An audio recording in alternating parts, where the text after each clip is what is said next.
I want to welcome all of you and thank you for being at this very important hearing, an ongoing series of hearings concerning religious freedom, and with particular focus today on the Commission and some of the work that they have done, some of the outstanding and exemplary work they have done, and the state of religious freedom around the world. And we have some excellent witnesses who will be presenting testimony to the subcommittee. Hopefully it'll be heard not just by Congress, but also by offending countries and those who are on the bubble about to be offending countries, but also by the executive branch, which we hope will take clear note of what is said here, especially by our, like I said, very distinguished witnesses. The headlines are filled with examples of religious persecution. A 27-year-old expectant mother, Mrs. Ibrahim, is imprisoned and faces a death sentence today in Sudan because she refused to renounce her Christian faith. In like manner, last year, Habili Adamu, shot in the head and left for dead, a man that I first met in September of last year when I was in Jos, a place in Nigeria where churches have been firebombed. I remember meeting with the Archbishop there, Kegama, who told me how he was working very closely with the imam and other top Muslim clerics to combat the persecution of Christians in particular, Muslims secondarily, who are not targeted as robustly as Christians. And unfortunately, the situation in Nigeria, as we all know, with the recent abduction of the schoolgirls, has gone from extremely bad to even worse. So here we are. We met with this man, Habilia, Hadamu, who many of you have met. He testified before our subcommittee.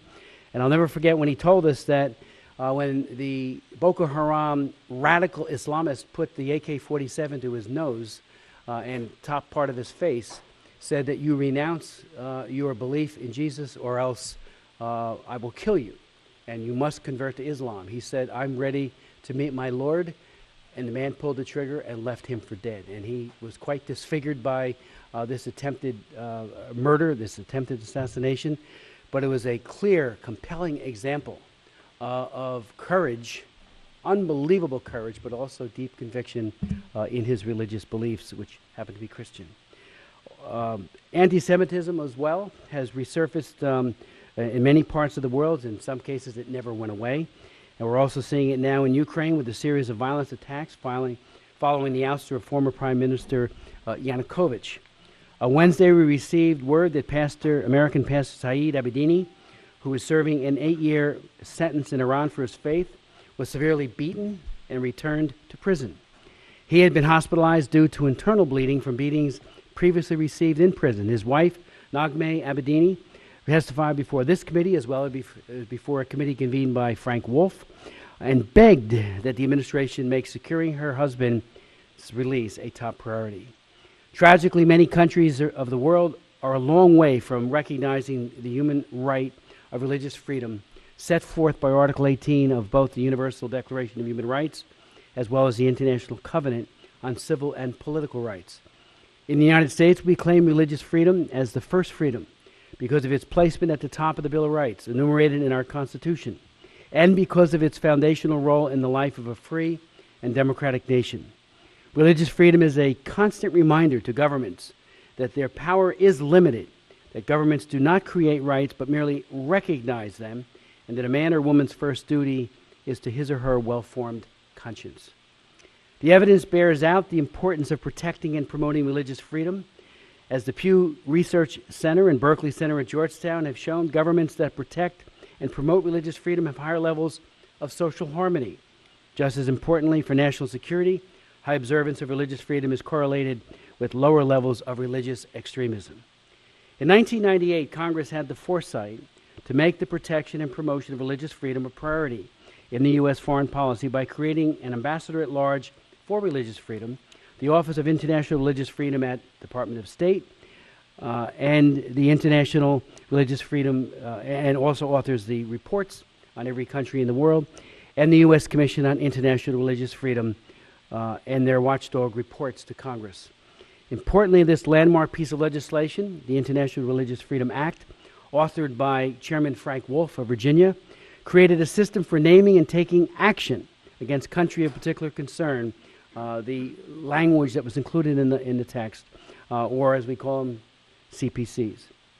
16 years later, the need for U.S. leadership on religious freedom could not be more critical.